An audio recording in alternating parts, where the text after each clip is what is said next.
Yo tout le monde, ici Potato Easy. Bienvenue dans ma toute première vidéo tuto Warzone sur ma chaîne. Je compte créer une série de vidéos tuto permettant de s'améliorer sur le jeu. Alors si tu ne veux pas rater les prochaines vidéos tuto, abonne-toi et active la cloche. Je joue sur PS4, alors la majorité des conseils sont destinés aux joueurs manettes, même si certains s'appliquent aussi pour les claviers souris. Je préfère aussi préciser que les conseils que je vous donne sont basés sur mon expérience personnelle et qu'ils m'ont aidé à devenir meilleur. Alors, t'es prêt? C'est parti. Si tu ne le savais pas, les déplacements dans Warzone sont essentiels pour pouvoir t'améliorer et augmenter ton nombre de victoires, encore plus que dans certains Battle Royale. Warzone, c'est un jeu réaliste, où le TTK, c'est-à-dire le temps que tu prends à tuer un ennemi, est très faible. En plus de ça, ici, impossible de glisser infiniment dans les pentes comme dans Apex Legends, ou encore de construire des murs pour te protéger dès que tu te fais tirer dessus comme dans Fortnite. Alors, le premier conseil que j'aurai à te donner, ce serait de changer tes commandes de jeu si tu es sur manette. Comment tu veux bien te déplacer si les commandes que tu utilises sur ta manette ne te le permettent même pas? La manette, elle est différente du clavier. Tu peux pas appuyer sur un grand nombre de touches à la fois, ce qui peut te ralentir dans tes mouvements. C'est pour cela que je te conseille fortement d'aller dans tes paramètres, sélectionner manette et de changer ta disposition défaut en tactique. Cela échangera en fait ton bouton de corps à corps et celui pour t'accroupir.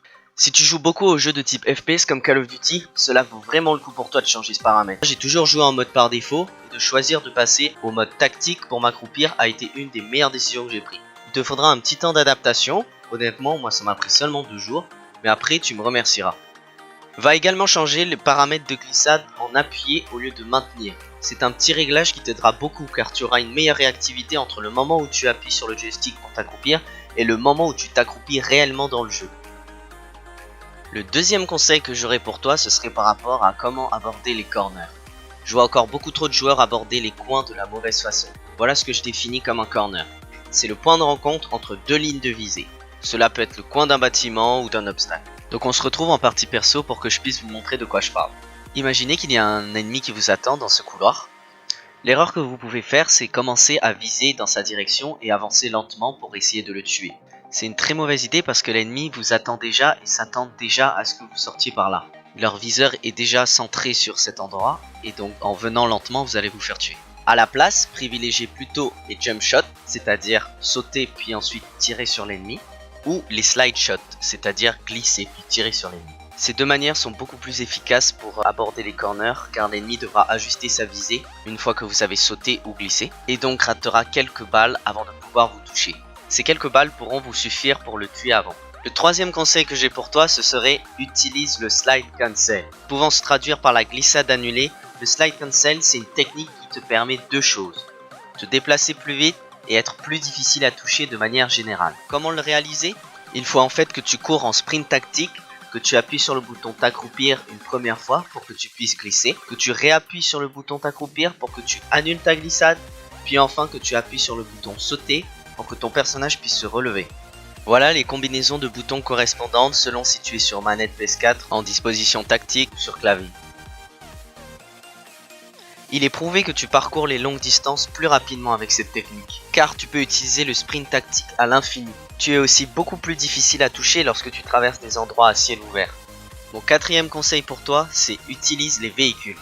Beaucoup de joueurs n'utilisent pas les véhicules ou encore ne savent pas s'en servir. Pourtant, les véhicules représentent un énorme avantage pour de meilleurs déplacements sur la map. Ils te permettent de faire énormément de choses, telles que te déplacer plus vite, c'est idéal pour s'enfuir, faire des contrats de ravitaillement par exemple, ou encore échapper à la zone.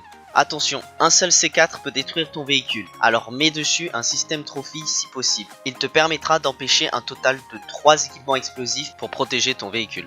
Concernant le choix de tes véhicules, je te conseille de prendre les véhicules de type SUV ou véhicules tactiques. Ils sont moyennement rapides, mais ils te protègent un peu si on te tire dessus. Contrairement aux quads, qui sont très rapides, très maniables, mais ne te protègent pas du tout. Et les camions qui sont très résistants, mais aussi très lents.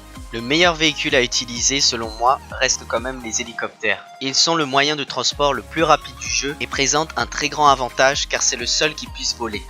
Alors la prochaine fois que tu veux passer d'un point A à un point B, réfléchis bien si tu peux y aller en véhicule ou est-ce qu'il est plus judicieux d'y aller à pied. Car attention, tu es beaucoup moins discret en utilisant les véhicules et plus facile à repérer. Le dernier conseil de cette vidéo est déplace-toi en équipe. Lorsque tu joues dans les modes de jeu en équipe, fais attention de ne pas être trop loin de tes coéquipiers. En début de game, il vaut mieux spawn tous ensemble, même si après vous pourrez vous séparer un peu pour pouvoir loot plus efficacement.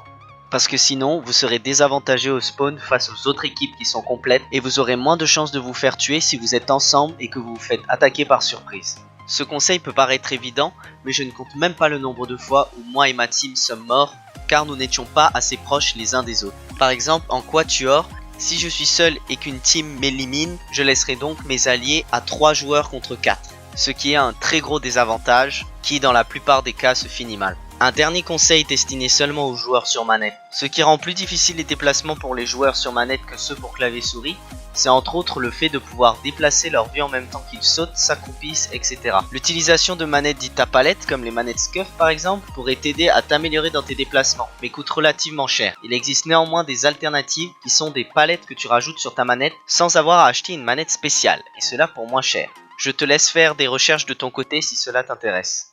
On arrive à la fin de cette vidéo. Si elle t'a plu, n'oublie pas de la liker et de t'abonner pour ne pas rater les prochaines vidéos tuto que je sortirai sur ce jeu. D'ici là, porte-toi bien, on se voit dans la prochaine vidéo. Ciao!